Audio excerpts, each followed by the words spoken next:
অসম্ভবকে সম্ভব করাই যেন ক্রিস্টিয়ানো রোনালদোর কাজ। পরন্ত বেলায় এসেও এমন কিছু করে যাচ্ছেন ফুটবল মহাতারকা, যা ক্যারিয়ারের বিগ টাইমেও অনেকের কাছে কল্পনার চেয়েও বেশি। যে বয়সে ফুটবল থেকে অবসরে যায় সবাই, সে বয়সে তিনি করে যাচ্ছেন একের পর এক রেকর্ড। এবার যেটা করতে চলেছেন তা শুধু রোনালদোকে বিশ্বের সবচেয়ে দামি ফুটবলারই নয়, বরং সবচেয়ে বেশি বয়সে দামি ফুটবলার হওয়ার তকমা দেবে।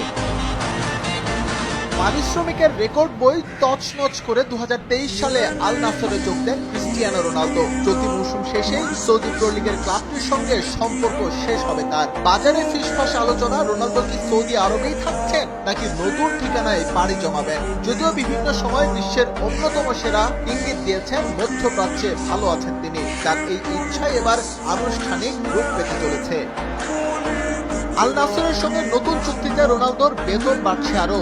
এর আগে বাৎসরিক 164 মিলিয়ন পাউন্ডের চুক্তি ছিল রনের, সঙ্গে ছিল আরো 49 মিলিয়ন বোনাস। এবার বোনাস কত বাড়ছে সেটা এখনো প্রকাশ না করা হলেও পারিশ্রমিকের অঙ্কটা বেড়ে 167.9 হচ্ছে, তা ছড়িয়ে গেছে গণমাধ্যমে। খুব শিগগিরই দুপক্ষের মাঝে আনুষ্ঠানিক চুক্তি হবে বলে নিশ্চিত করেছে বিভিন্ন সূত্র। নতুন চুক্তিতে প্রতিদিন রোনালদো পকেটে ঢুকাবেন 4,19,800 পাউন্ড। সপ্তাহ প্রতি অঙ্কটা গিয়ে দাঁড়াবে 3.19 মিলিয়ন পাউন্ডে। মিনিট প্রতি ক্রিস্টিয়ানো রোনালদোর উপার্জন প্রায় 300 পাউন্ড, বাংলা টাকায় যা 48,000-এর কাছাকাছি। চোখ বন্ধ করে একটাবার ভাবুন, রোনালদো যে পরিমাণ অর্থ মিনিটে উপার্জন করেন তা অনেকের মাসিক বেতনের চেয়েও বেশি।